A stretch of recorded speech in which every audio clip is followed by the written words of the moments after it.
Dinosaur হলো এক ধরনের প্রাগৈতিহাসিক প্রাণী যারা কোটি কোটি বছর পূর্বে এই পৃথিবীতে বাস করত।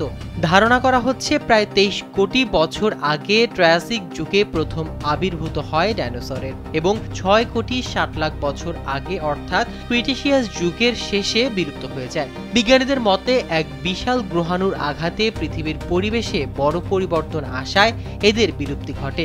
তারা ছিল সরীসৃপ শ্রেণীর প্রাণী, কিন্তু আকার, গঠন ও আচরণে অন্য সরীসৃপদের থেকে অনেক ভিন্ন।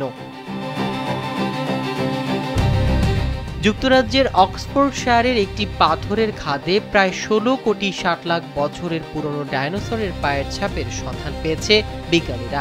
স্কিন শুষ্ক রুক্ষ হয়ে যাবে বলে কি বাইরে যাবে না? জাস্ট 1 2 3 4 করো, স্কিনটাকে রিভাইভ করো। 220 মিটার দীর্ঘ ডাইনোসরের চলাচলের পথে থাকা পায়ের ছাপগুলো বিরল গোল্ডিল্স এফেক্টের কারণে সংরক্ষিত ছিল বলে ধারণা করা হচ্ছে। ডাইনোসরের পায়ের ছাপগুলো ডেওয়ার্ডস ফার্ম কোয়ারি নামের চলাচলের পথটিকে বিশ্বের দীর্ঘতম ডাইনোসর ট্র্যাক ওয়ের একটি বলে বিবেচিত করা হচ্ছে।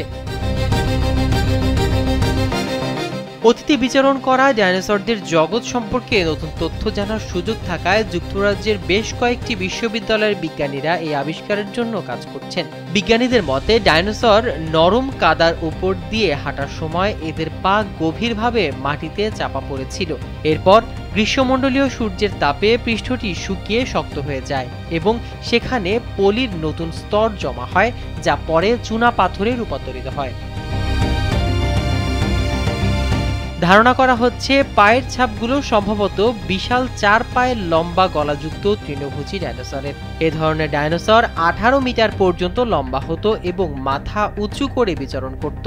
ডেওয়ার্ডস ফার্ম কোয়ারিতে মেগালোসরাস নামে পরিচিত একটি মাংসাশী ডাইনোসরের ছোট 3 পায়ের ছাপও শনাক্ত করা হয়েছে। ফলে ধারণা করা হচ্ছে তারাও একসময় একই ভূখণ্ডে শিকার করত।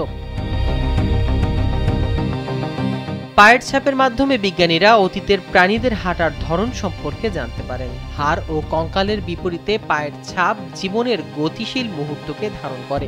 জানা গেছে লিভারপুল জন মুরস ইউনিভার্সিটির বিজ্ঞানী পিটার ফালকিংহাম সন্ধান পাওয়া পায়ের ছাপ ব্যবহার করে ডাইনোসরদের চলাচলে ত্রিমাত্রিক মডেল তৈরি করছেন।